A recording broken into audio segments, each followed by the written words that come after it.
kita bicarakan minggu lalu, memang paradigma konstruktivis itu ingin melihat apa yang dipikirkan orang, bagaimana orang berpikirnya. Jadi Pak Ferry tadi mau belajar Kostratani. Kalau Pak Ferry memang mau mempelajari efek Kostratani atau keberhasilan Kostratani pakai lens positivistik. Tapi kalau misalnya mengapa sih Kostratani, bagaimana sih persepsi orang tentang Kostratani, bisa itu diteliti pakai konstruktivis, understanding. Umpamanya Pak Ferry menjadikan saya responden, informan tentang Kostratani. Saya akan bilang, Kostratani, apa ya Kostrataninya? Komando loh. Kok kayak militer ya? Apakah ini meninggalkan prinsip-prinsip penyuluhan dulu? Nah, itu Pak Ferry bisa menilai saya, meneliti saya dengan mempergunakan pendekatan konstruktivisme, verstehen. Tapi kalau Pak Ferry ingin meneliti, oke, pengetahuan yang diberikan oleh Kostratani begini, udah dapat belum? Sikapnya kayak begini, udah terjadi belum? Pengetahuannya kayak begini, sudah terjadi belum? Pakai kapnya, pakai kognisi afeksi dan psikomotoriknya belum? Itu yang diajarkan, itu sudah dapat atau belum? Ya itu lebih bagus positivistik menelitinya kalau pakai seperti itu. Jadi, tapi kalau umpamanya Pak Ferry ingin meneliti itu bagaimana, kok di sini gagal, di sini berhasil ya, jangan pakai positivistik. Bagusnya konstruktivis, kan gitu. Itu dia. Jadi dia adalah sebuah penelitian yang melakukan, yang ingin membangun kerangka berpikir, bukan untuk falsifikasi atau verifikasi. Oke, ini sudah kita bicarakan minggu lalu. Ini dia kritik orang terhadap konstruktivis maupun positivistik.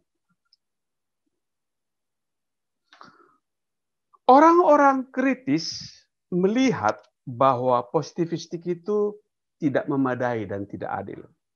Mengapa tidak memadai? Kita sudah lihat minggu lalu bahwa di situ ada nominalisasi, ada reduksi, sangat mekanistik gitu, sehingga nggak benar nih penelitian gitu, nggak cocok nih, karena penelitian ini hanya untuk kepentingan peneliti, untuk penelitian. Umpamanya Pak Ferry jadi nanti melakukan penelitian tentang Kostratani pakai positivistik. Pak Ferry jadi master, petaninya dapat apa? Nggak dapat apa-apa dari proses penelitian. Pak Ferry makin pintar, lalu akan ada nanti kegunaan, saya bayangkan ya, kegunaan. Memberi masukan kepada Kementerian Pertanian, memberi masukan kepada dinas, paling itu gitu. Kalau untuk petaninya nggak ada itu. Paling nanti Pak Ferry ngasih gula sekilo sama rokok sebungkus sebagai tanda mata setelah selesai penelitian. Jadi nggak adil. Pak Ferry dapat master, atau kita yang proyek, kita dapat honor gitu, petaninya nggak dapat apa-apa. Yang kedua, konstruktivis itu tidak memperhatikan konteks politik dan sering sekali dimanfaatkan untuk kekuatan politik. Barangkali Anda masih ingat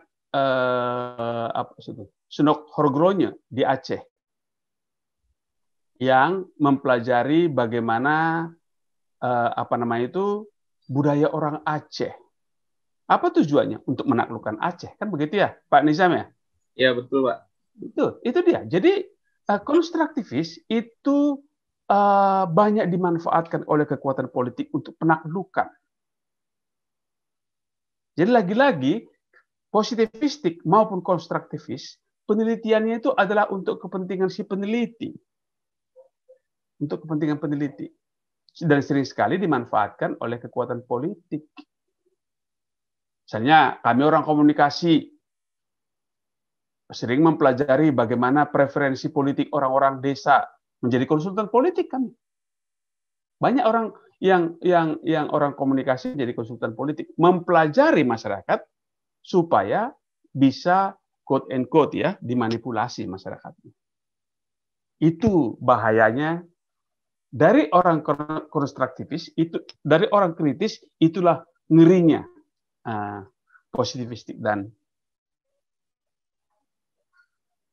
konstruktivis itu. Sehingga muncullah apa yang namanya scientism. Ini menjadi kritik orang kritis terhadap positivistik dan konstruktivis. Scientism. Saya pergi ke sini sajalah. Scientism itu apa? Ada 3 ciri yang saya kemukakan di sini. Ciri yang paling terakhir itu yang paling penting, birokrasi sains. Sains menjadi alat untuk pengendalian masyarakat. Siapa yang pernah mengerjakan AMDAL atau CSR? Silakanlah. Kalau kita ingat bagaimana CSR itu pertama sekali muncul, itu kan sebenarnya penaklukan masyarakat kan. Misalnya di satu daerah ada mau dibangun pabrik, orang nggak mau, menolak kehadiran pabrik itu, lalu diturunkanlah ilmuwan-ilmuwan sosial. Lihat dulu gimana caranya supaya masyarakat, oh ya, dilakukanlah penelitian. Ada 3 yang menolak, Pak. Ada 3 rombongan. Siapa aja itu? Ada rombongan Pak Kiai ini, ada rombongan preman, ada rombongan tokoh adat. Oh, oke. Apa yang diinginkan oleh tokoh adat? Tokoh adat itu ya dibangunkanlah di situ satu katakanlah balai adat. Oh, preman. Oke. Muncullah Anda dengan rekomendasi-rekomendasi kan? Untuk Pak Kiai tolong diberikan toa untuk masjid supaya aman dia. Untuk preman-preman bikin mereka jadi security karena penaklukannya adalah dengan ekonomi. Jadi sains kita pergunakan untuk mengendalikan masyarakat. Sekali lagi, sains itu sepenuhnya untuk kepentingan yang punya kekuasaan. Itu yang tidak disukai oleh orang kritis.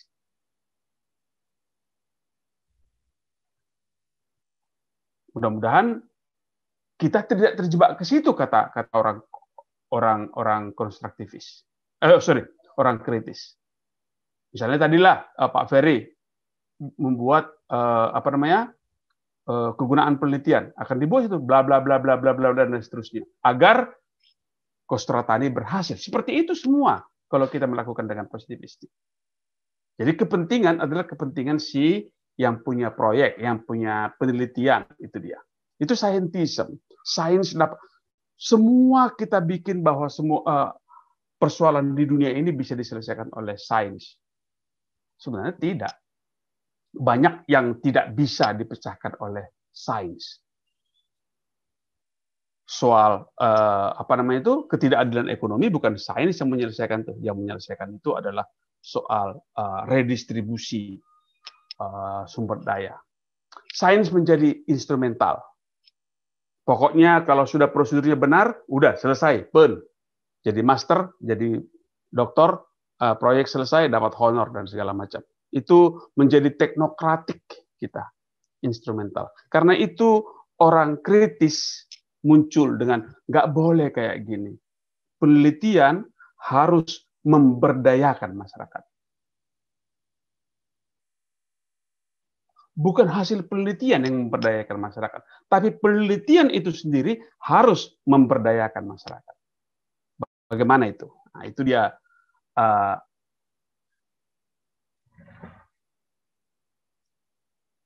rohnya.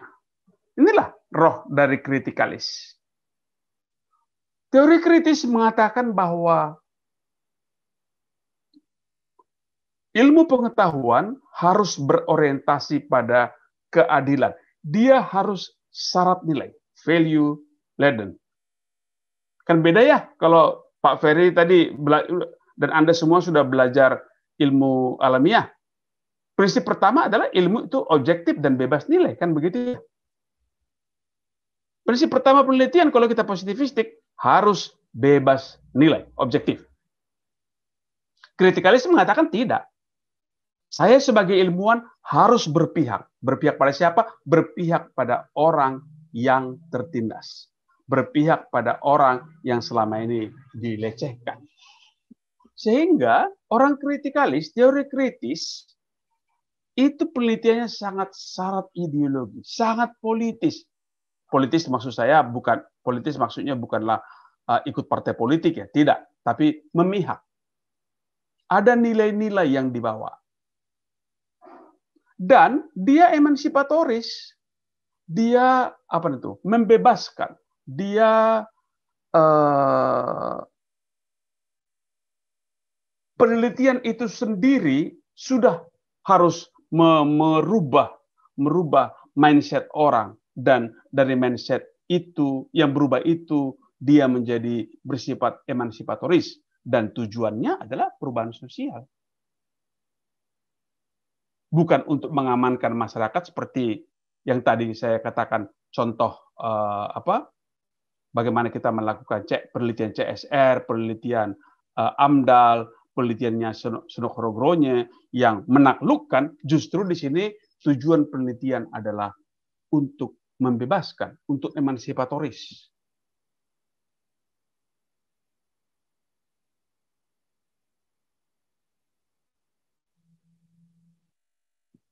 Agak keras sedikit kunyahan itu ya. Mari kita teruskan. Apa caranya? Jadi, kritikalis, teori kritis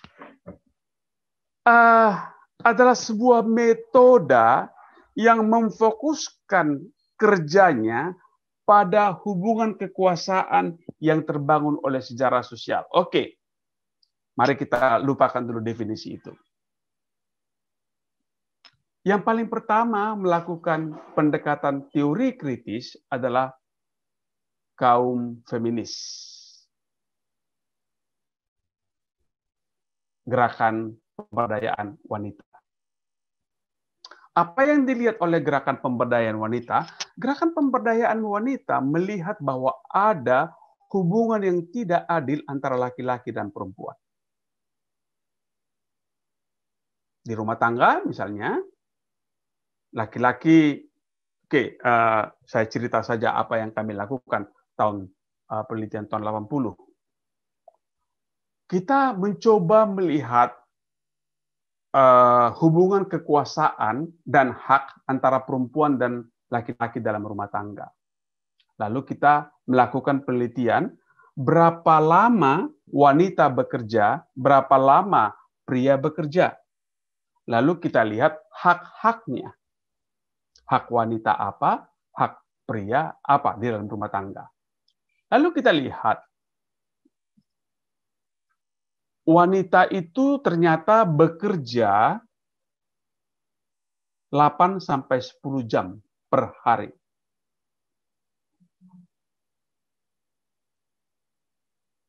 Pria bekerja 6 sampai 8 jam per hari. Itu bekerja. Lalu kita teruskan dengan kekuasaan. Apa sih kekuasaan laki-laki, apa kekuasaan perempuan?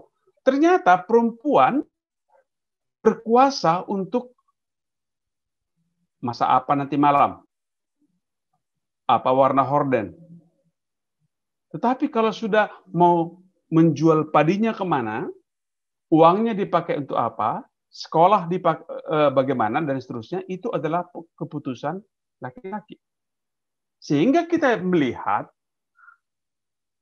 kekuasaan laki-laki sangat besar, namun soal sumbangan kepada keluarga, sumbangan kerja kepada keluarga, itu perempuan sangat besar. Lalu kita tanya pada mereka, adil nggak ini? Adil nggak?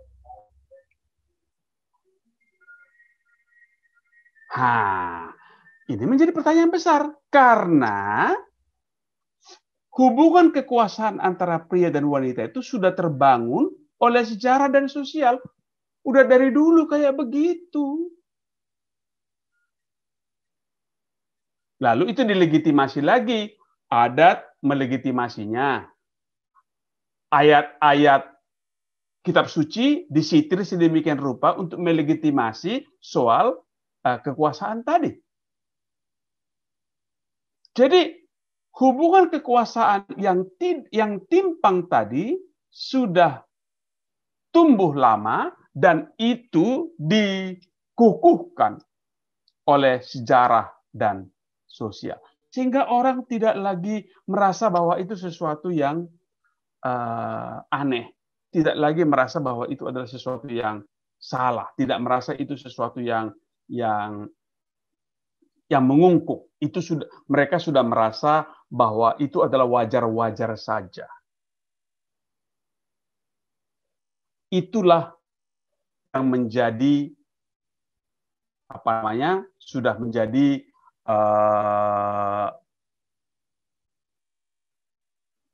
fokus penelitian dari kaum kritis. Sesuatu yang selama ini dianggap wajar-wajar saja. Dan itu dilegitimasi oleh bahasa. Siapa yang orang Jawa di kita? Bisa Bu Salwa orang Jawa kah? Orang Jawa ya? Iya, Pak. Misalnya dalam bahasa Jawa ada itu, pasti sekarang Bu Salwa tidak mengakui itu lagi, bahwa wanita itu swarga nunut neraka katut. Apa artinya? Bahwa pokoknya ikut suami saja, dibilang oleh suami itu sudah benar itu. Dulu ketika kami meneliti, masih banyak KTP perempuan yang ditulis pekerjaan, ikut suami. Sekarang nggak ada lagi tuh, ibu rumah tangga. Ikut suami katanya. Kita bayangkanlah, dan itu dianggap sebagai sebuah kebenaran. Kita bayangkan betapa hebatnya bahasa itu dibuat untuk mencekam sedemikian rupa sehingga kita terima saja bahwa perempuan itu adalah subordinat daripada laki-laki. Itulah dia. Jadi hubungan kekuasaan antara perempuan dan laki-laki terbangun oleh sejarah dan itu dilegitimasi. Legitimasinya apa? Itu surga nunut neraka katut. Bayangkan itu sudah dibuat sedemikian rupa sehingga kalau udah urusan surga dan neraka itu kan sudah urusan agama itu kan. Adat juga sudah seperti itu. Nggak tahu di kampung kalian bagaimana kalau soal ada makan prasmanan sama-sama di keluarga. Siapa yang makan dulu? Laki-laki atau perempuan? Laki-laki. Dalam banyak hal, misalnya sering sekali kalau makan bersama prasmanan, laki-laki didudukan, perempuan belakangan, tentu saja laki-laki akan memilih bagian-bagian yang terbaik buat dia. Perempuan tinggal dapat yang golongan yang tersisa. Dan belum apa-apa, laki-laki sudah bilang, bersihkan kalian ini, udah kotor, kita mau teruskan acara. Apa artinya? Adat, tadi saya katakan agama ikut mengungkungnya, adat ikut melestarikan. Maka itu di sini dikatakan bahasa sebagai pusat pembentukan subjektivitas, sehingga terbentuklah conscious and unconscious awareness, kesadaran palsu. Anda orang penyuluhan harus baca bukunya Freire. Freire itu menulis buku yang bukan menulis buku, satu seri buku Freire tentang kesadaran palsu yang pendidikan kaum tertindas. Itu menunjukkan bagaimana bahasa membentuk selubung. Maka itu ada istilah bahwa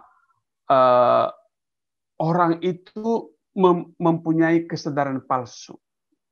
Jadi kalau Freire itu mengatakan ada 3 kesadaran kan?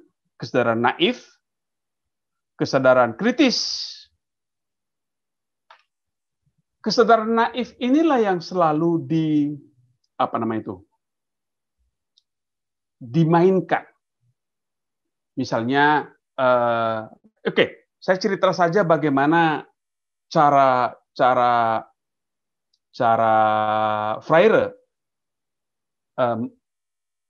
menimbulkan kesadaran kritis itu. Kan persoalan yang dihadapi oleh Freire di Chili, di Brasil adalah persoalan kemiskinan.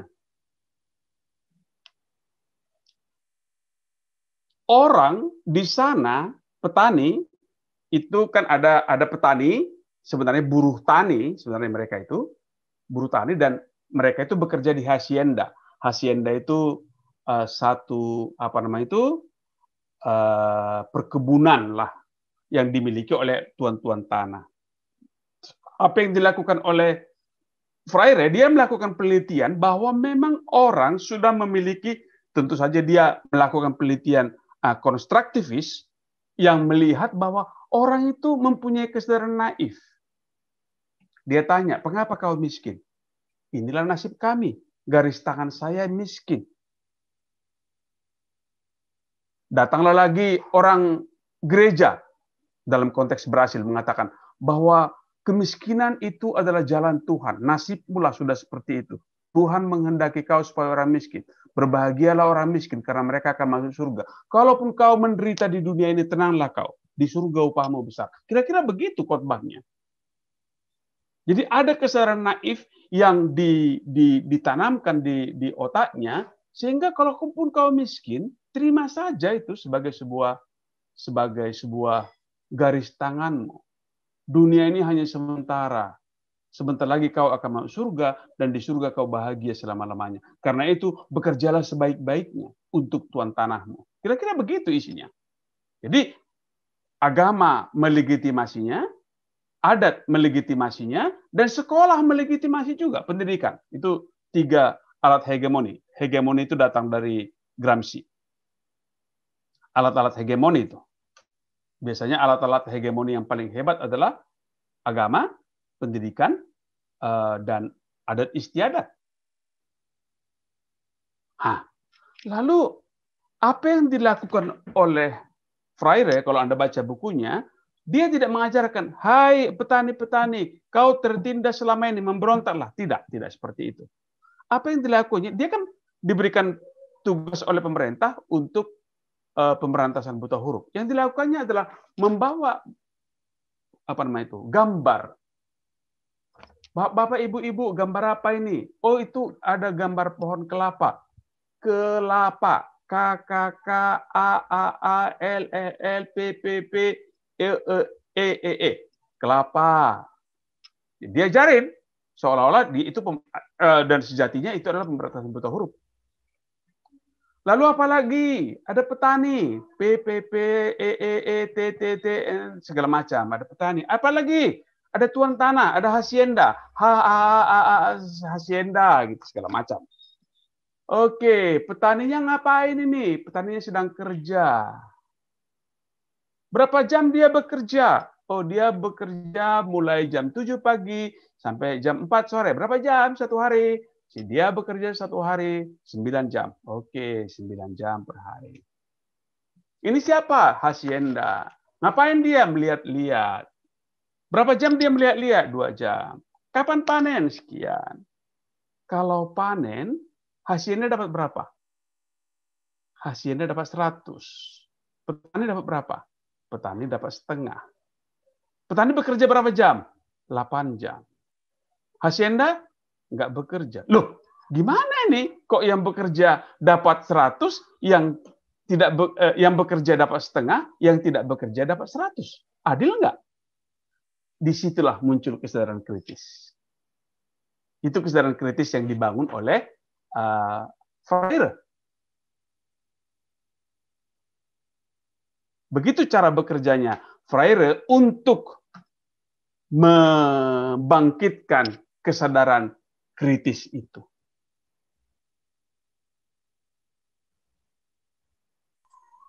Pak, izin bertanya, Pak. Silakan.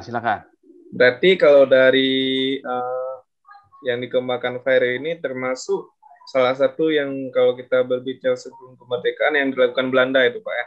Ketika memberikan pendidikan kepada pribumi sehingga pribumi ini menjadi kritis terhadap pemerintah yang sehingga mendorong untuk lahirnya kemerdekaan. Apa seperti itu, Pak? Ya, tapi Belanda tidak pernah melakukan pendidikan untuk menumbuhkan kesadaran kritis itu.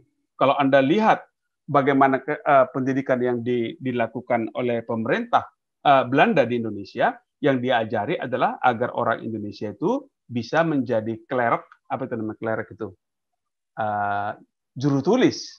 Itu yang dididikkan di situ, bukan kesadaran kritis. Tidak pernah dilakukan seperti itu. Kalau Freire, memang pendidikan yang dirancangnya adalah pendidikan untuk kesadaran kritis tadi itu. Kalian dapat berapa? Jadi selalu berbicara adalah hak dan kewajiban. Kewajibanmu itu 10, hakmu cuma separuh. Adil nggak itu? Belanda nggak melakukan itu.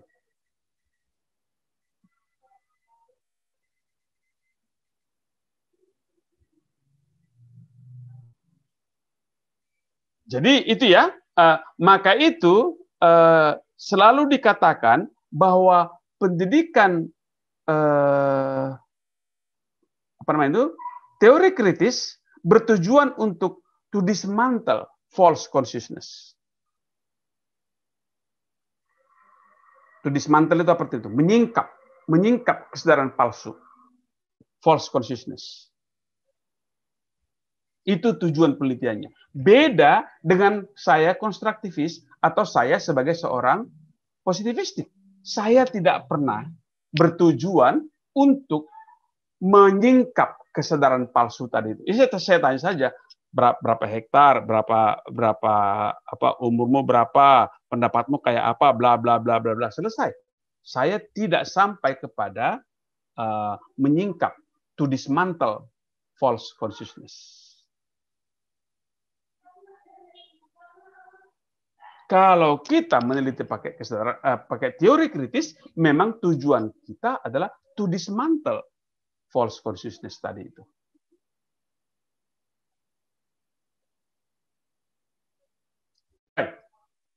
Saya teruskan sedikit lagi. False consciousness yang saya terjemahkan kesadaran palsu tadi saja adalah kesalahan pada diri manusia atau kelompok. Begini, seperti yang saya katakan tadi, kenapa kau miskin? Garis tangan yang bikin saya miskin. Tuhan menginginkan saya miskin, supaya saya bekerja baik-baik. Mengapa perempuan menjadi subordinasi laki-laki? Dicari itu, bisa kita cari ayat-ayat suci Alkitab maupun Al-Quran yang mengatakan bahwa wanita itu harus tunduk. Wanita itu adalah penolong laki-laki, segala macam. Itu adalah yang dikatakan oleh orang-orang kritis sebagai kesadaran palsu. Alienasi kritik ekonomi politik dari Karl Marx itu. Jadi memang ada itu. Apa namanya? Legitimasi dari adat, legitimasi dari agama, legitimasi dari pendidikan untuk membuat orang itu menjadi terkooptasi, teralienasi. Itu yang dikatakan oleh siapa namanya? Oleh Freire sebagai kesadaran palsu, false consciousness. Sehingga ketika kita berbicara teori kritis, kita berbicara soal kontradiksi dalam masyarakat. Apa kontradiksi yang dalam masyarakat? Itulah yang diteliti oleh kaum kritis. Sehingga kalau dikatakan untuk pendidikan yang dikatakan oleh Freire itu adalah kondisi untuk pencerahan, Pedagogy of the Oppressed. Itu kan bukunya kan, pendidikan kaum tertindas, Pedagogy of the Oppressed. Sehingga orang itulah, jadi seorang pendidik dalam mata Freire tidak mencerahkan, tapi menciptakan kondisi untuk pencerahan. Jadi seperti tadi, tunjukkan gambar, ini apa-apa, gambar apa ini, bla bla bla bla bla bla dan seterusnya. Lalu adil nggak? Orang itulah yang berpikir, iya ya nggak adil nih. Iya ya, saya tertindas nih. Sehingga Freire dan orang-orang kritis mengatakan bahwa penelitian kritis dengan pendekatan teori kritis adalah penelitian untuk aksi transformatif. Dia tidak berhenti di dokumen. Dia tidak berhenti di tesis atau di disertasi. Tapi dia merupakan sebuah aksi untuk transformatif. Itu yang dilakukan oleh teori kritis.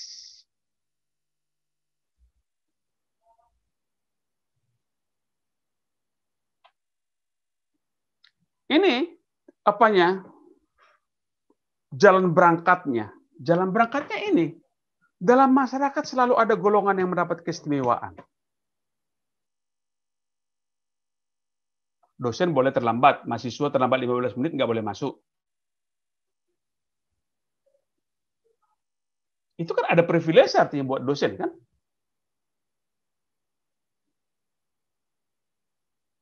Saya sering itu diketawain oleh kawan-kawan ketika mengkritik tempat parkir di IPB. Kenapa rektor punya tempat parkir, saya nggak punya? Rektor punya supir. Sehingga rektor itu diantar sampai ke pintu kantornya. Kenapa dia harus punya tempat parkir dekat gedung rektorat? Kan bisa saja kan mobil rektor itu diparkir di Cibinong, rektor mau pergi kemana-mana, dia telepon supirnya, selesai. Saya nggak punya supir. Saya disuruh parkir jauh-jauh. Harus jalan saya agar sampai ke tempat parkir itu. Kalau hujan, gimana? Saya bawa buku banyak. Rektor kalau mau ke kantornya, bukunya dibawakan oleh ajudannya. Jadi, tapi udah seperti itu, di mana-mana kantor di seluruh Indonesia ini, kemanapun kita pergi, pasti ada tempat parkir khusus untuk bosnya. Dan itu sangat dekat dengan ruangan si bos itu. Dalam masyarakat selalu ada golongan yang mendapat keistimewaan.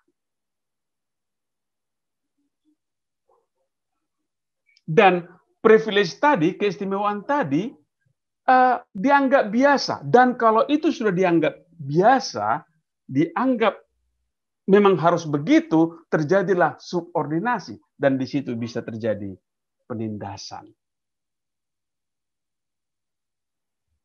Satu kali saya sakit, masuk rumah sakit. Tukang becak di samping saya juga sakit. Sama-sama masuk rumah sakit.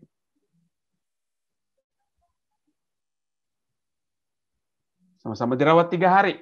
Apa yang terjadi? Ketika saya pulang dari rumah sakit, saya tidak bayar apa-apa. Karena semua biaya sakit saya sudah ditanggung oleh asuransi. Gaji saya tidak kurang. Karena saya pegawai negeri yang gajinya tetap. Saya pulang, buah ada, bisa buka toko tuh. Karena banyak orang mengunjungi saya dan semuanya bawa kue, bawa buah dan segala macam.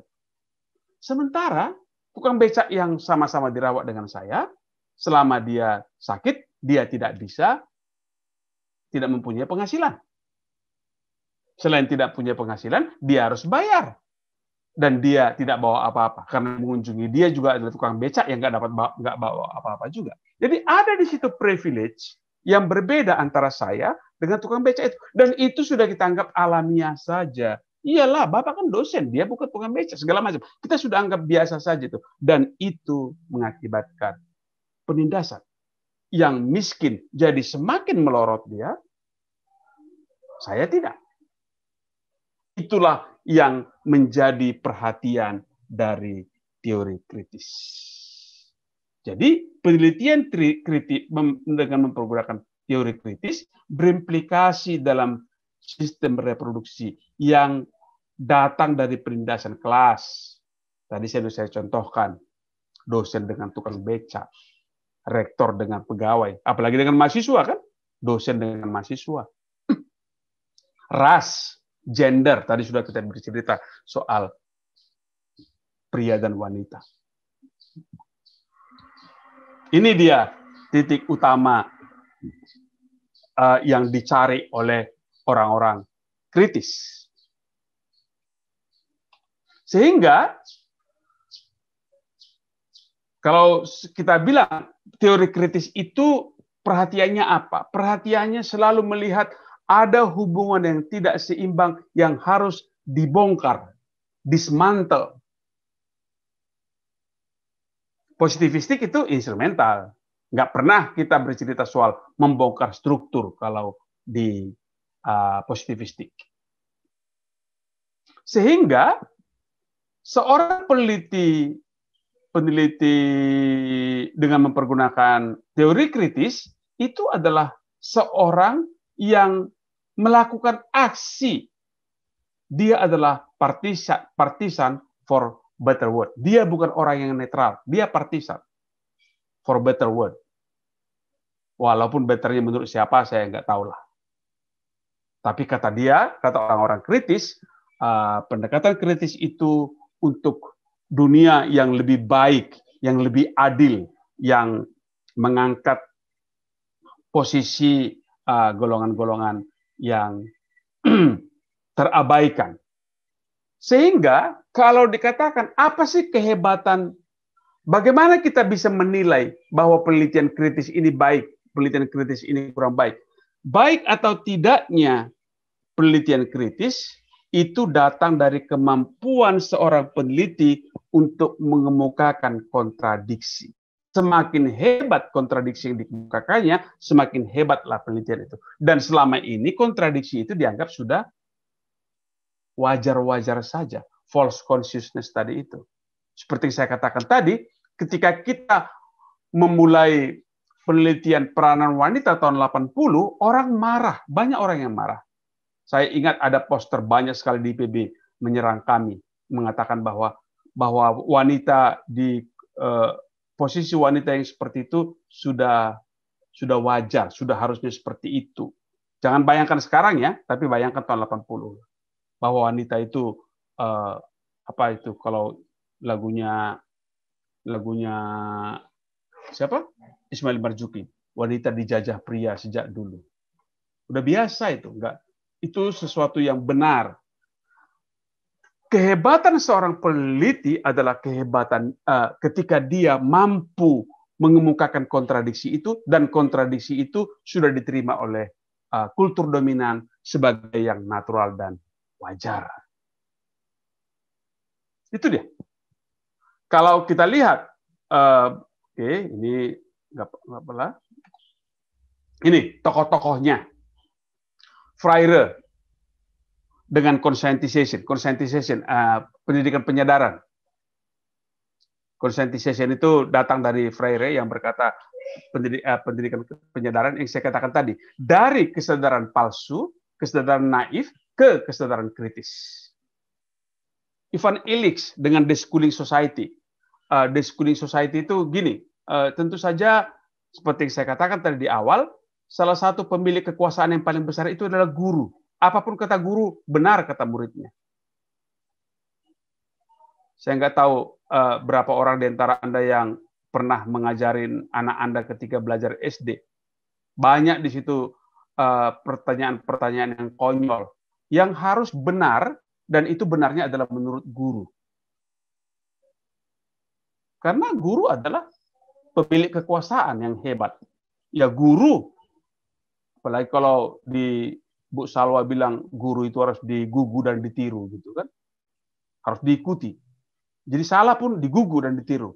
Maka itu Ivan Illich bilang Deschooling Society nggak perlu sekolah, maka itu banyak homeschooling. Homeschooling itu adalah suatu gerakan yang melawan sistem pendidikan yang tradisional tadi itu. Ada Gramsci.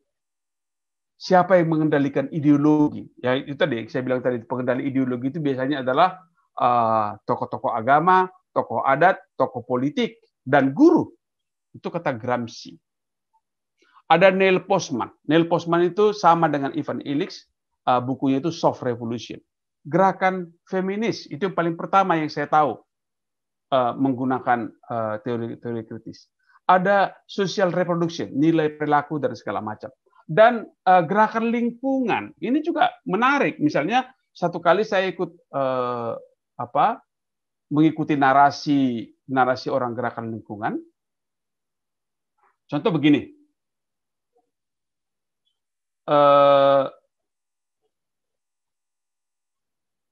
di kampung kami, pasti di kampung kalian juga kayak begitu. Kakeknya kakek saya sudah berpuluh-puluh tahun mengusahakan kebun kemenyan. Bukan kebun kemenyan sebenarnya, hutan kemenyan, karena nggak pernah ditanam itu kemenyan itu di kampung kami. Lalu tiba-tiba datanglah orang mengatakan bahwa itu adalah tanah hutan, tanah negara. Nggak boleh dikelola secara mandiri.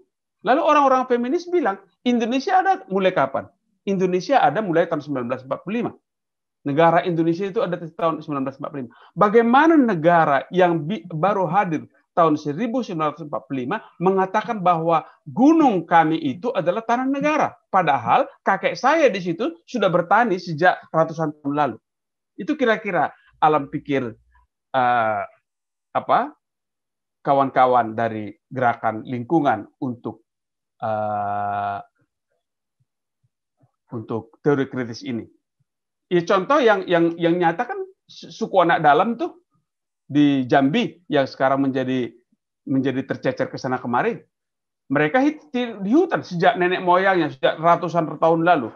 Tiba-tiba hutan itu dikapling-kapling, dijadikan sawit, dijadikan HPH. Dan mereka yang tadinya pemilik tanah itu, pemilik hutan itu menjadi tercecer ke sana kemari. Itu yang disuarakan oleh orang-orang lingkungan dengan mempergunakan teori kritis.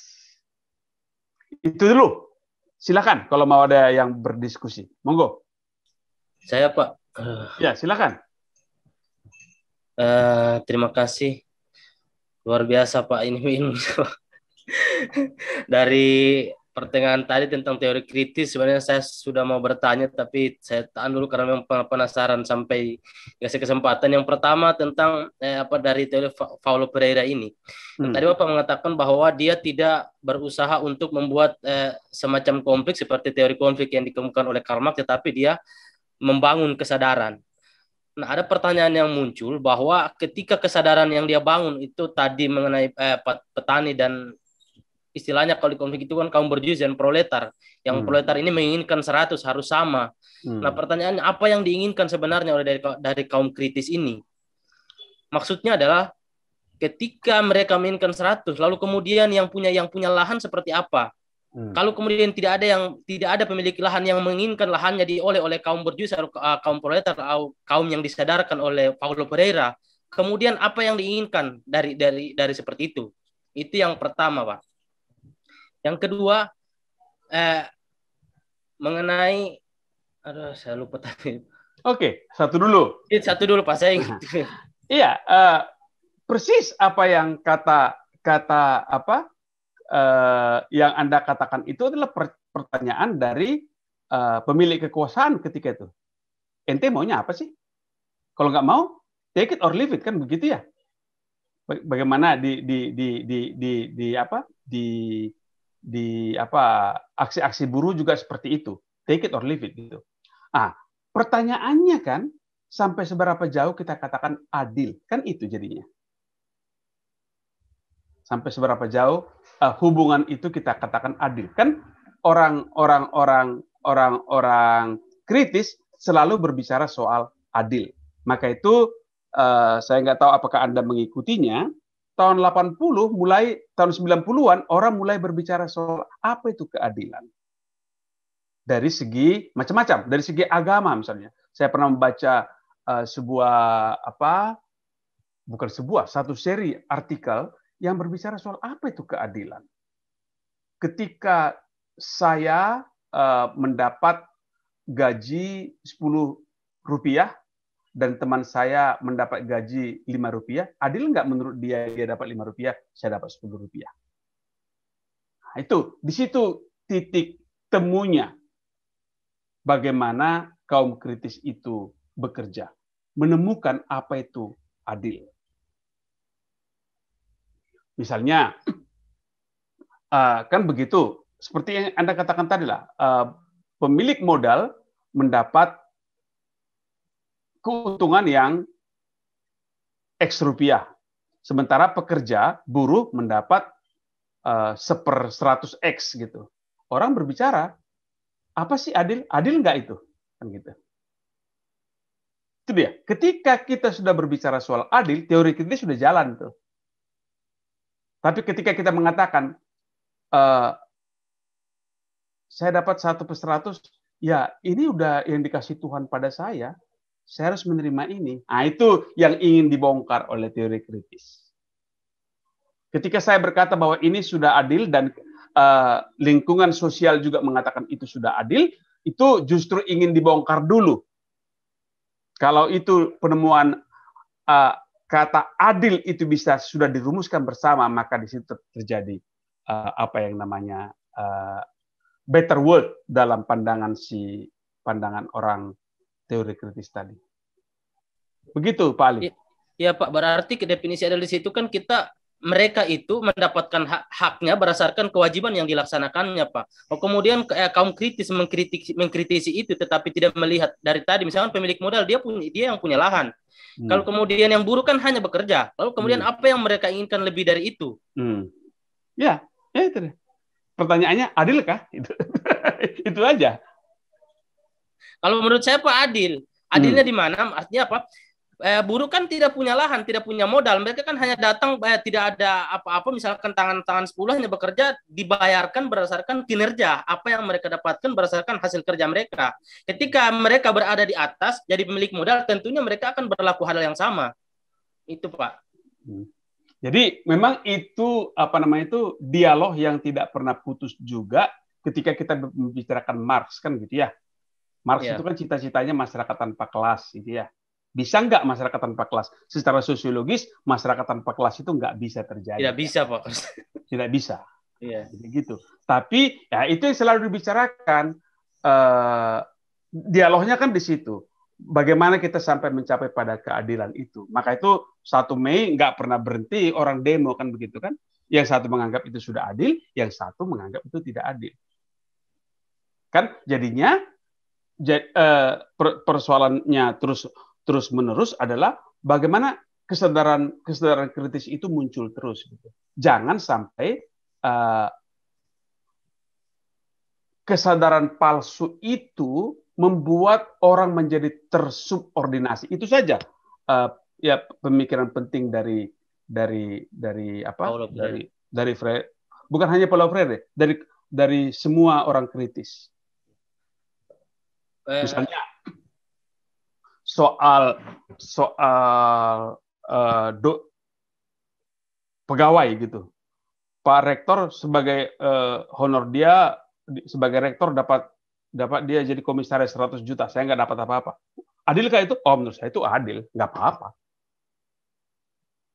Saya tahu itu. Saya tahu. Ketika saya tidak tahu, itu yang bahaya. Ketika saya tidak tahu, itu berbahaya.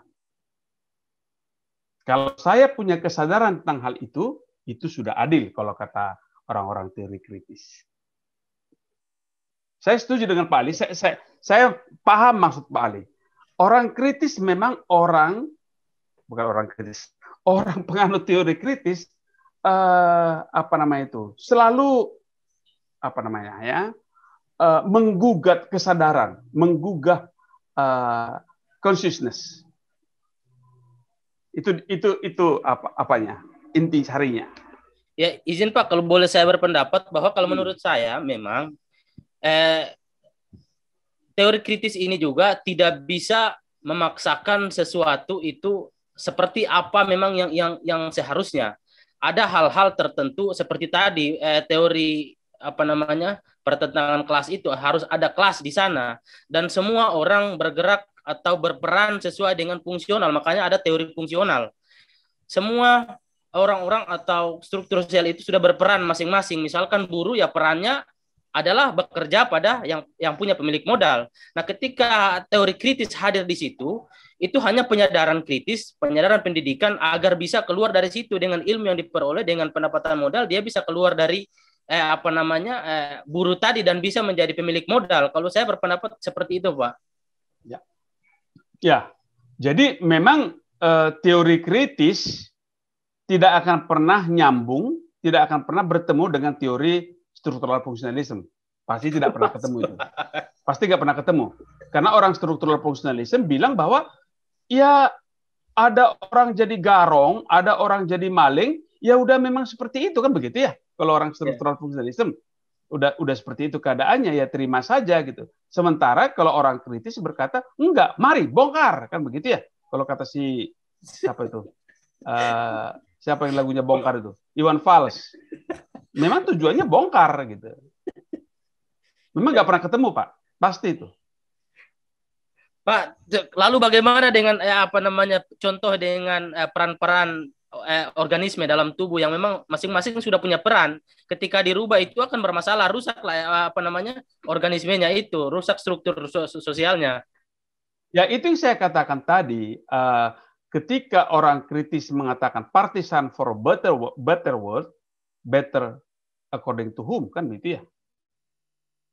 Better menurut siapa?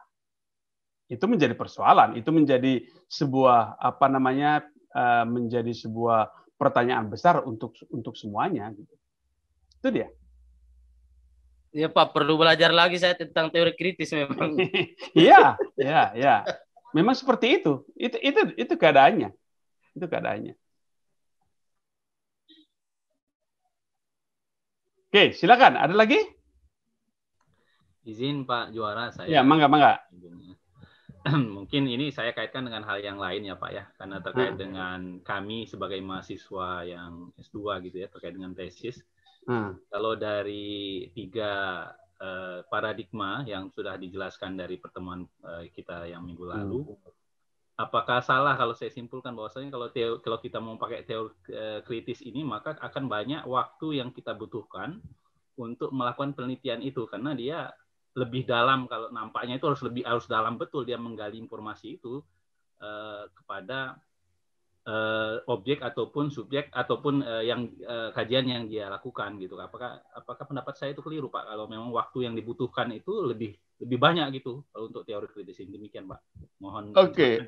Saya harus bilang yang saya katakan tadi. Ntar ya, sebentar. Saya bagi.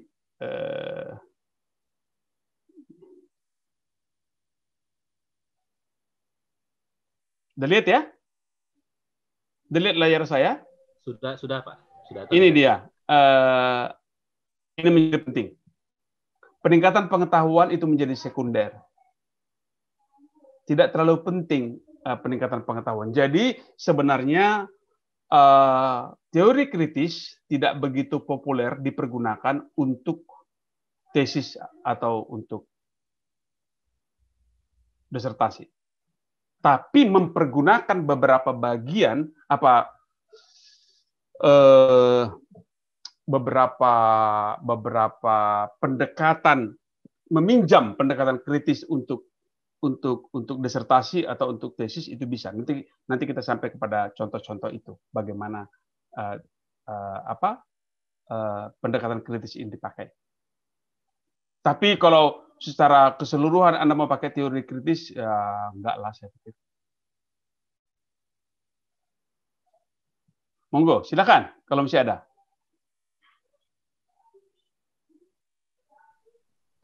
Ada satu lagi Pak, tadi tentang yang pertanyaan saya bilang saya lupa itu. Tadi kan dikritik terhadap positivistik dan konstruktivis. Ini kan positivistik dianggap tidak memadai dan tidak adil. Berarti kalau misalkan kita di penyuluhan yang meneliti tentang perilaku, berarti kita sebenarnya lebih, karena meneliti perilaku berarti lebih ke konstruktivis atau kritis. Karena misalkan kalau yang positivistik ini kan berdasarkan sesuatu atau benda objek itu dia apa adanya. Berdasarkan kita tidak bisa rubah karena bebas nilai, tidak bisa di apa namanya bentuk realitas sosial dalam objek yang kita teliti itu. Tetapi ketika misalnya kita sebagai meneliti perilaku, sebaiknya apakah memang harus konstruktivis atau kritis, Pak?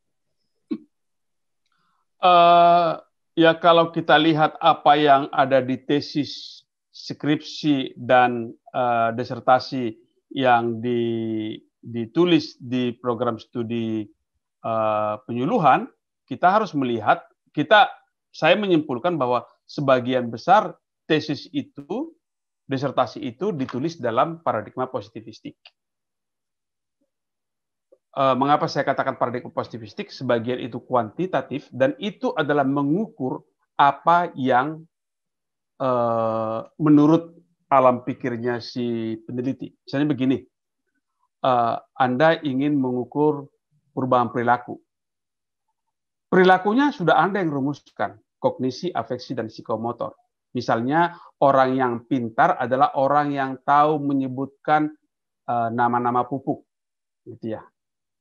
Kalau dia misalnya, pupuk yang baik adalah 1, A, urea, B, dia pilihlah salah satu. Kalau dia bilang di situ misalnya urekus gitu, saya bikin salah kan gitu ya. Itu positivistik. Itu positivistik. Barangkali saya nggak bisa nangkap bahwa barangkali urekus itu adalah nama pupuk lain di kampung itu.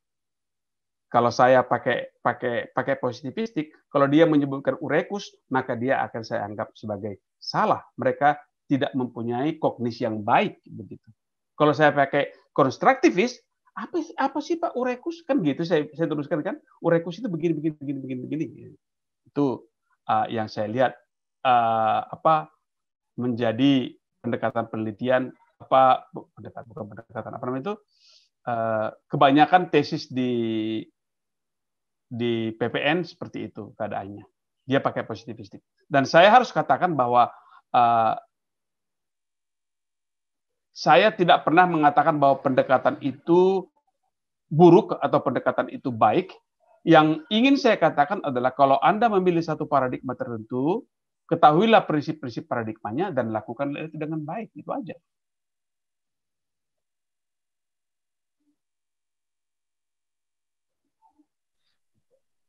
Pak, masih bingung saya. Walaupun meskipun dia katakan itu salah, tetapi belum tentu salah karena itu kan dari kita. Iya, betul. Saya setuju dengan Anda. Justru di situ positivistik itu. Salah itu menurut saya. Iya. Saya sebagai peneliti gitu. Dari sisi informan belum tentu. Betul. Itu positivistik. Positivistik itu akan menilai orang baik dan tidak, salah dan benar menurut alat ukur yang ada pada saya. Kalau dia menjawab sesuatu itu tidak sesuai dengan standar saya, maka saya anggap dia salah. Itu positivistik. Itu cara berpikir positivistik. Itu yang saya katakan tuh minggu lalu sebagai reduksionis dan mekanistik. Dan ini diakui Pak semua itu. Maka itu kan sebenarnya kan ada yang namanya uji validitas kan. Kalau Anda bikin kuesioner kan ada uji validitas kan. Uji validitas dan uji reliabilitas.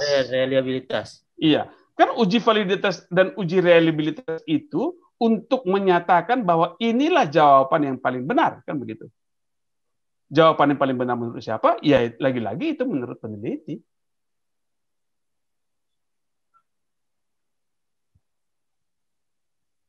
Begitu.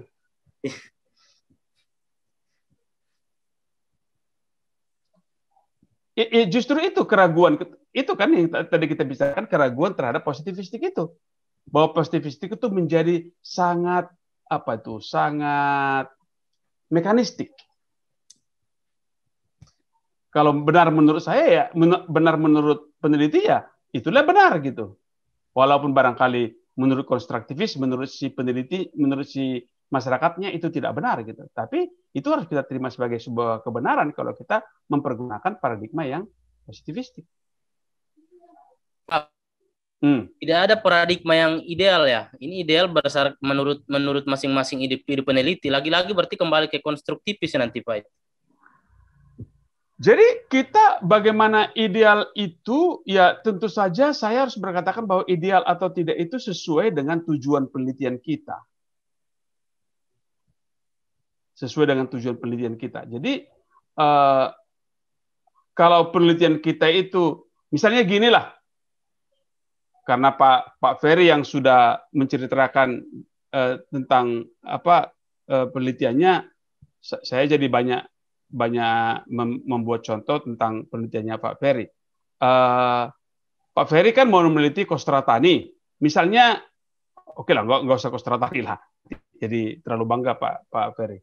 Misalnya gini lah, Anda mau meneliti soal perilaku petani dalam mempergunakan efektivitas penyuluhan, misalnya gitulah, efektivitas penyuluhan.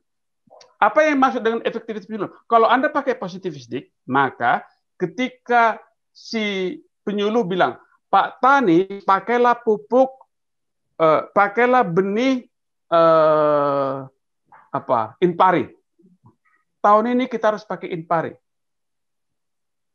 Maka ketika petani tidak memakai Inpari, maka penyuluhannya tidak efektif. Ya enggak? Tidak terjadi perubahan perilaku. Misalnya selama ini dia mempergunakan padi lokal, lalu datang penyuluh. Bapak dan ibu-ibu, sekarang benih yang paling unggul adalah Inpari. Pakai ya, begini bla bla bla, keunggulan komparatifnya.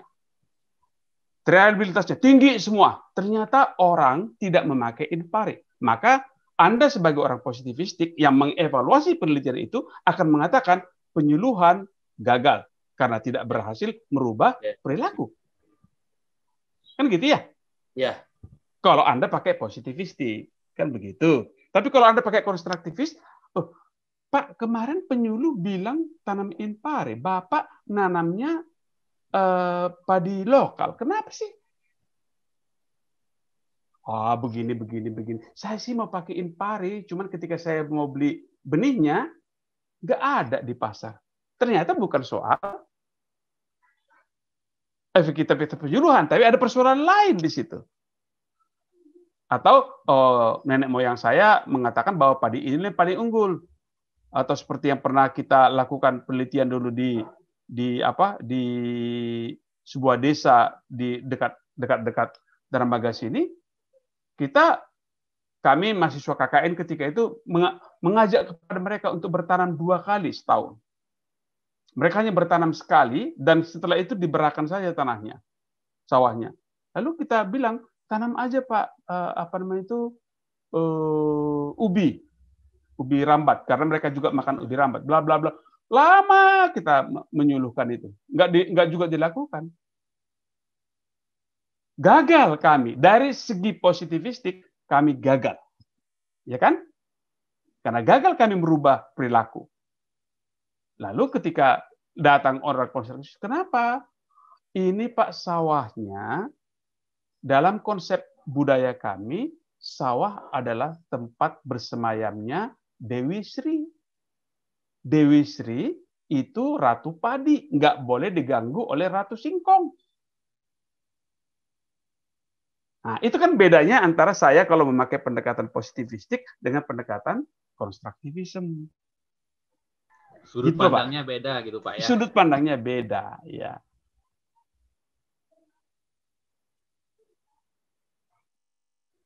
Kumaha? Insya Allah jelas Pak kalau saya. Oke, kalau jelas sekali juga pasti enggak lah, karena kita belajar yang tidak jelas kok. Udah begitu memang belajar paradigma Pak. Iya, memang belajar paradigma kita belajar yang tidak jelas. Lama-lama semakin tidak jelas Pak ini kalau kita belajar. Gak apa-apa. Itu menandakan kita belajar Pak Ibis selama-lama. Betul. Belajar filsafat itu, paradigma itu kan bagian dari filsafat kan, adalah belajar dari satu kebingungan ke kebingungan yang lebih tinggi. Sama-sama kebingungan, tapi kebingungannya sudah naik kelas. Oke, saya teruskan ya sedikit lagi. Siap, Pak. Oke, datanglah paradigma yang ketiga, yaitu paradigma yang kita katakan sebagai paradigma partisipatoris.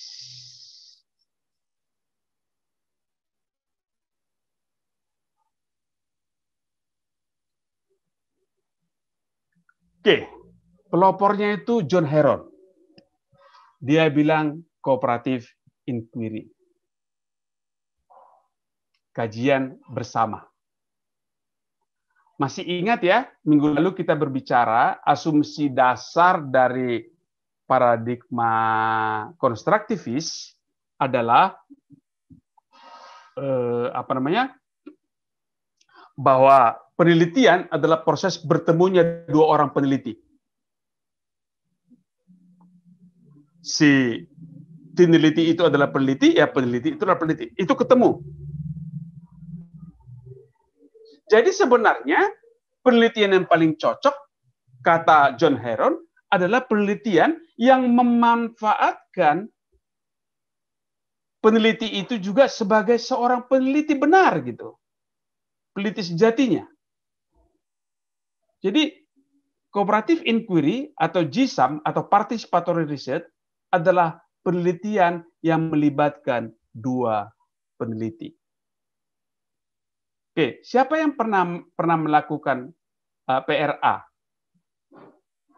atau RRA atau melakukan transek lalu? Saya pernah, Pak. Oke, makasih Pak. Apa yang dilakukan ketika melakukan PRA itu? Ketika melakukan transek lalu, apa yang Pak Ferry lakukan?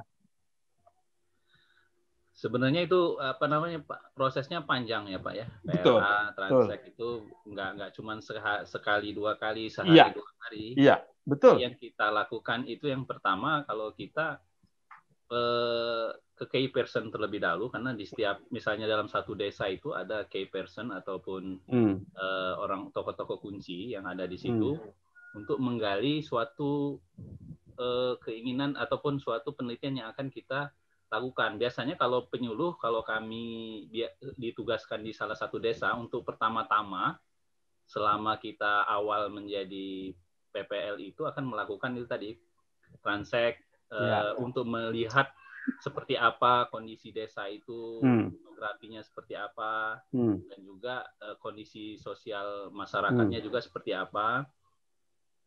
Dan kalau kami juga dulu diajarkan waktu perkuliahan itu untuk melakukan penggalian lebih dalam itu ya menggunakan PRA itu tadi. Kita kalau wawancara itu nggak pakai ini lagi Pak, kita nggak diajarkan memakai kuesioner seperti itu. Betul. Karena terlalu mencolok seperti itu ya. Karena untuk menggali lebih dalam itu maka kita lebih banyak menggunakan tape recorder kecil seperti itu. Tapi tidak ketahuan juga ya, biasanya kita ditaruh di dalam tas atau ditaruh dalam saku celana. Jadi melakukan wawancara itu lebih mendalam dan memang mengalir apa adanya gitu. Apapun obrolan itu ada direkam di situ yang nanti kita rekod lagi ketika kita catat lagi ketika kembali ke rumah seperti itu. Iya, makasih. Makasih Pak Ferry. Jadi misalnya kita bikin transek. Kan transek itu kan ini pekarangan, lahan. Lalu kan kita jalan dari satu titik ke titik lain, lalu mencatat apa tanaman yang ada, bagaimana cara mengusahakannya, siapa yang punya, bagaimana kemiringannya, kan itu kita catat ya. Lalu pertanyaannya, lalu yang punya data sebenarnya siapa? Sebenarnya kan yang punya pengetahuan itu adalah petaninya kan. Sebenarnya yang sudah melakukan penelitian yang punya data, yang memiliki data dan yang mengekspresikan data adalah peneliti yang kedua, yaitu si petaninya. Anda seperti yang Pak Ferry katakan hanya merekam dan mencatat. Fungsi Anda adalah mencatat. Dan setelah direkam dicatat lagi gitu. Jadi sebenarnya kalau kita katakan sebuah penelitian cooperative inquiry, PRA adalah contoh yang paling gampang, RRA adalah salah satu yang paling gampang, itu adalah kegiatan yang melibatkan dua peneliti. Saya, peneliti, dan petani yang saya ajak jalan tadi itu juga peneliti. Dia sedang berpikir juga tentang apa yang dilihatnya. Dia berpikir juga tentang apa yang ada di sekitarnya. Dan itu dikatakan maka itu ada eksperimen antara yang bersiklus. Ada pengalaman, ada refleksi. Biasanya pasti Pak Ferry juga melakukan. Pertama-tama kita jalan ke lapangan, lalu diskusi malamnya atau sorenya, kan begitu ya. Jadi itu adalah siklus pengalaman dan refleksi. Ketika kita berjalan, kita sama-sama mengalami, lalu ketika kita ngobrol, kita sama-sama berefleksi. Itulah roh inti utama dari kajian bersama yang dikatakan sebagai praksis. Ada tahap pengalaman, ada tahap refleksi yang selalu berputar. Kita sama-sama mengalami dengan mereka. Misalnya kita jalan sama-sama melihat sawahnya, kenapa sih gagal ini, kenapa begini. Kita lihat sama-sama, lalu di rumah nanti, di tempat diskusi kita akan berdiskusi. Ini kenapa begini, ini kenapa begini, ini kenapa begini. Datanya punya siapa? Punya berdua. Refleksi itu refleksi berdua. Petaninya juga semakin reflektif, semakin pintar akan dunianya, dan penelitinya juga semakin pintar akan dunianya. Itu penelitian yang namanya GISAM, kajian bersama, atau dalam istilah John Heron sebagai cooperative inquiry. Di tempat lain dikatakan sebagai participatory research. Jadi itu aja tuh. Cooperative inquiry, participatory research, kajian bersama itu sama. Jadi ada tahap pengalaman, ada tahap refleksi. Maka itu namanya praksis. Bukan praktis ya, bukan T, tapi X. Praksis.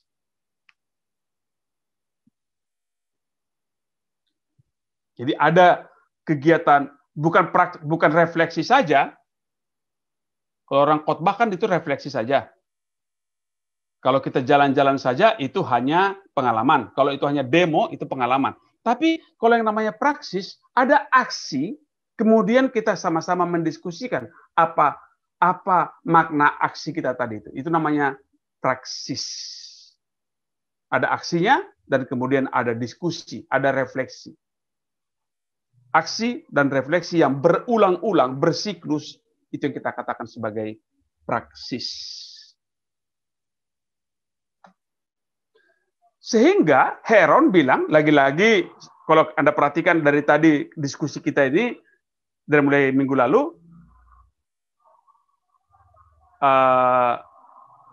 kita bicara positivistik, lalu dikritik, muncul konstruktivis, dikritik, muncul kritis, dikritik lagi, ini muncul. Nah ini kalau tadi mau menjawab pertanyaan Pak Ali, ini kalau kata Heron, inilah penelitian yang paling adil. Mengapa penelitian yang paling adil? Karena dua-duanya jadi makin pintar. Dua-duanya diuntungkan dari hasil praksis tadi itu. Apakah petaninya makin pintar? Makin pintar. Karena dia sekarang tahu. Dari hasil ngobrol, oh ya saya gagal karena ini. Kalau tadi kita bicara ketidakadilan, wajar saja hasil panen saya nggak bagus karena seperti ini. Wajar saja si A mendapat lebih karena dia yang punya tanah lebih luas, kan begitu jadinya. Jadi tidak ada di situ misinterpretasi, tidak terjadi misrepresentasi. Jadi pemaksaan kehendak yang ada di kritis tadi nggak ada di sini, nggak ada karena dua-duanya melihat hal yang sama dan merefleksikan hal yang sama itu. Sehingga kedua pihak, baik petani maupun bukan petani saja, baik orang yang diteliti dan orang yang meneliti mengalami personal and social transformation. Makin pintar saya sebagai pribadi, masyarakat sebagai keseluruhan semakin pintar. Nah, saya mau kasih contoh saja. Bentar.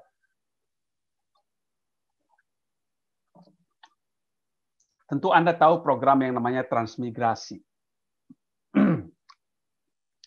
Ketika zaman Pak Harto dulu, saya mengerjakan beberapa studi kelayakan untuk transmigrasi. Biasanya apa yang kita lakukan adalah melihat sebuah kawasan, lalu ada kawan dari tanah, ada kawan dari agronomi, ada kawan dari satwa liar, ada macam-macam lah dari hidrologi, dan melihat. Lalu dengan pengetahuan masing-masing, saya sebagai orang sosek melihat juga bagaimana masyarakat di sana. Lalu keluarlah kita dengan rekomendasi yang sudah hampir standar lah. Tanamannya ini, pupuknya sekian, ini tanahnya S1, S2, dan S3 gitu, sesuai 1, sesuai 2, sesuai 3.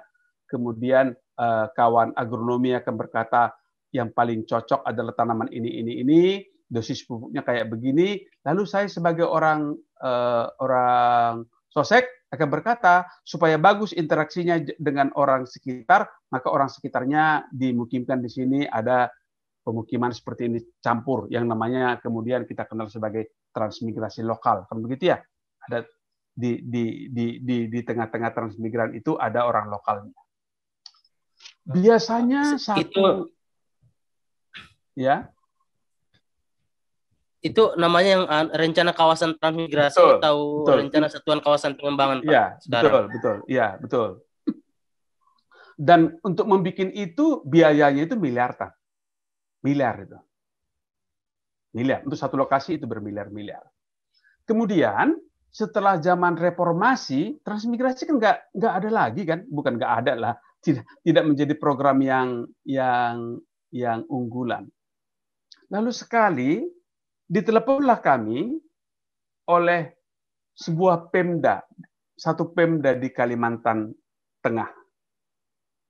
Ketika itu baru saja terjadi kerusuhan Sampit. Baru sebulan lah kerusuhan Sampit terjadi, kami ke sana gitu. Lalu ketika Bupati datang ke kantor, dia cerita begini. Kami memerlukan orang Jawa. Mengapa kalian perlukan orang Jawa? Kami pengen bertani. Anda tahu bahwa setelah tahun 2000, HPH nggak ada lagi. Bisa dibilang HPH sudah menurun lah. Sehingga orang Kalimantan Tengah harus bertani. Selama ini mereka menjadi karyawan di HPH. Sekarang mereka harus bertani dan mereka tidak punya pengetahuan pertanian. Sehingga dimintalah orang-orang Jawa untuk mengajar mereka bertani lewat program transmigrasi. Kalau biasanya bikin satu studi kelayakan itu 5 miliar, berapa duit kalian? Kan begitu. 200 juta. Tentu saja dalam hati kita tertawa gitu. Dari 5 miliar jadi 200 juta, gimana caranya ini? Lalu ada seorang teman saya, orang pengembangan wilayah, bilang, Pak Ju, kita lakukan aja yuk. Gimana caranya? Saya bilang, kan biasanya bagian kalian yang mahal.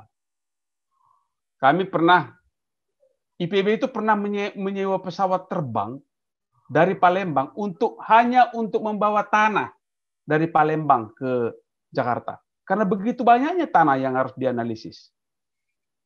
Kan itu yang paling susah tuh, menganalisis tanahnya karena harus banyak tanah yang diketahui. Datanglah kita ngobrol, kita buatlah yang lebih sederhana. Kawan-kawan agronomi berkata, kita nggak perlu melakukan studi tentang tanaman yang cocok, tapi kita melakukan studi tentang tanaman, apa itu istilah agronominya itu? Kalau padi tumbuh, jagung juga bagus. Tanaman indikator, kan ada itu ya. Kalau di situ tak tumbuh tanaman X, Pak Ferry pasti tahu lah orang pertanian. Kalau di situ tumbuh tanaman Y, pasti tanaman X juga bagus gitu. Itu yang kita lakukan Pak. Oh bagus juga. Kawan-kawan tanah juga seperti itu. Kalau gitu mari kita lakukan dengan participatory research. Yang saya lakukan kemudian adalah, oke, Pak Juara justru tugasnya adalah untuk melihat preferensi mereka tentang lokasi. Jadi kita nggak usah bikin lokasi pakai peta segala macam, tapi bertanya sama mereka saja. Bagus juga saya pikir. Saya minta waktu, itu ada 4 desa, saya minta waktu 2 minggu lah buat saya bilang. Ya kalau buat tinggal Pak Juara 2 minggu situ murah lah itu kan. Daripada harus bawa tanah ke Jakarta kan begitu ya. Saya diminta di situ 2 minggu dan saya tinggal di situ 2 minggu. Apa yang saya lakukan adalah berdiskusi dengan intensif dengan mereka. Saya bukan menjadi orang yang serba tahu, tapi saya tanya, apa Pak tanaman yang tumbuh di sini, tanaman yang tumbuh di sini, ini. Ini bagus nggak? Itu daftar pertanyaan datang dari agronomi. Ini bagus nggak? Ini bagus nggak? Ini bagus nggak? Oh, ada kopi di sini? Oh, kopi nggak bisa Pak di sini. Ini ada. Saya catat semua, saya berikan pada kawan agronomi. Dengan pengetahuan itu, kawan-kawan agronomi bisa menyarankan tanaman inilah yang cocok. Kalau tanam padi harus begini. Lalu soal yang saya lebih kagum adalah soal tata letak. Apa namanya itu? Pengembangan kawasan.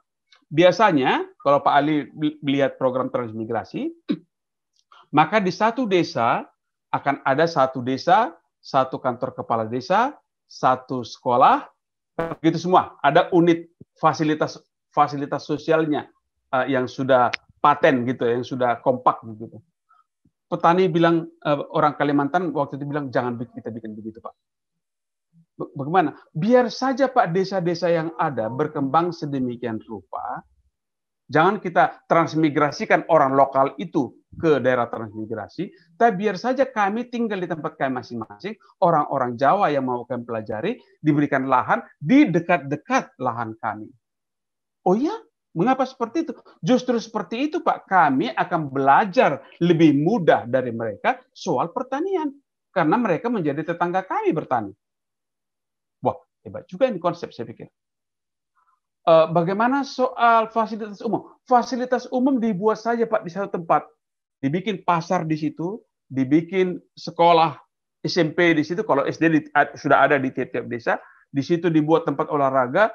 Nanti setiap sore Pak, orang-orang akan pergi ke situ, main voli, main bola, main badminton di situ, dan segala macam. Mudah-mudahan penduduk lokal dan penduduk transmigrannya datang di situ, dan kemudian mereka kawin-mawin. Jadilah orang Indonesia. Bukan orang Jawa, bukan orang Dayak, bukan orang Melayu. Wah, terus terang saja saya mengalami personal transformation. Saya makin pintar. Itulah Indonesia masa depan, kata mereka. Luar biasa itu, pola pikiran seperti itu. Yang tidak bisa kita lakukan ketika itu adalah melihat porositas lahan. Di mana jembatan bisa dibangun. Karena tahu Anda tentu saja di Kalimantan banyak sungai dan harus ada jembatan yang menghubungkan sisi kiri dengan sisi kanan. Itu harus kami lakukan uji porositas dengan orang PU. Kalau yang lain-lain itu dikerjakan secara partisipatoris. Apa yang ingin saya katakan di situ? Bahwa dalam peristiwa yang saya katakan tadi, saya makin pintar, ada personal transformation dan ada social transformation. Kami berbagi dengan petani. Ketika bercerita, tanaman ini tumbuh, lalu kawan saya yang agronomi akan berkata, kalau begitu Pak, Bapak bisa tanam ini juga. Terjadi pada mereka peningkatan pengetahuan, social transformation pada mereka. Inilah yang kita katakan sebagai participatory research, proses penelitian yang adil. Saat ini cerita lain saja, saat ini saya diundang oleh kawan-kawan dari Universitas Jambi yang ingin melakukan penelitian untuk suku anak dalam. Suku anak dalam adalah komunitas yang saya katakan tadi sudah tergusur ke sana kemari oleh pembangunan perkebunan sawit. Kasihan mereka, kasihan mereka. Saya terima proposalnya. Dan saya katakan komentar saya yang pertama, saya apresiasi proposal ini, Tapi saya bilang, kenapa sih kita tidak melakukan action research, participatory action research, sehingga memang riset kita itu berguna bukan hanya untuk kita, tapi berguna juga untuk mereka. Atau istilah Heron ini membuahkan personal and social transformation. Kenapa kita tidak melakukan seperti itu? Bagaimana melakukannya? Oh ya, kita lakukan saja begini-begini. Apa yang mereka mau, kita lakukan. Dan kita teliti apa yang terjadi setelah mereka melakukan itu. Sekarang kami sedang meredesain proposalnya, agar itu bisa menjadi action research, bukan hanya sekedar riset konvensional. Jadi, kalau kita bicara soal action research ini, kita akan bisa melihat setiap orang memberikan umpan balik dan mengevaluasi teori berdasarkan pengalaman. Lain dengan positivistik. Positivistik, Anda menguji teori dengan objek adalah orang-orang yang Anda teliti. Contoh yang paling gampang adalah co-counseling. Saya sudah bercerita soal film Patch Adams. Itu adalah co-counseling. Udah saya ceritakan ya, minggu lalu ya? Belum, Pak. Belum ya? Belum, okay. Ini kelas KMP. Patch Adams adalah sebuah film tentang seorang mahasiswa Fakultas Kedokteran. Jadi, misalnya, kalau kita sakit, misalnya Pak Nisam sakit, pergi ke dokter. Apa yang dilakukan oleh dokter? Maka dokter akan menyuruh naik ke tempat tidurnya, lalu diambil stetoskopnya, di tap, gitu. Tarik napas, keluarkan. Lalu setelah itu dia diam dan menuliskan resepnya. Apa itu? Itu adalah sebuah proses penelitian tentang diri Anda dengan pendekatan positivistik. Anda dianggap sebagai objek, diukur jantungnya, ditanyain apa gejalanya dan segala macam. Itu positivistik. Ya paling ada sedikit konstruktivisnya. Lalu datang dengan resepnya. Itu sangat positivistik. Ada penelitian, lalu ada aksi, yaitu resep. Patch Adams bilang bahwa pengobatan seperti itu tidak baik. Karena sayalah yang paling tahu tentang diri saya, tentang tubuh saya. Maka Patch Adams mengatakan, kita semua adalah dokter, kita semua adalah pasien. Saya yakin kalau kita sekarang ada di kampus, kalau kelas ini ada di kampus, maka akan ada yang, saya nggak enak badan, agak masuk angin. Kemarin saya kalau masuk angin makan ini sembuh tuh. Akan berkata, satu orang lagi berkata, enggak, kalau yang kayak gini ini obatnya gitu. Apa artinya? Oh, sebenarnya kita tahu bagaimana berdasarkan pengalaman, ya, berdasarkan pengalaman kita tahu memberikan treatment. Maka itu Patch Adams mengatakan enggak seperti itulah. Kita semua adalah dokter, semuanya adalah pasien. Maka rumah sakit yang dia buat adalah rumah sakit yang penuh dengan sharing, berbagi pengalaman atas orang-orang yang sakit itu. Ada dokternya itu memberikan justifikasi. Janganlah kalau seperti ini ya jangan pakai ini. Kalau jangan itu mitos itu segala macam gitulah.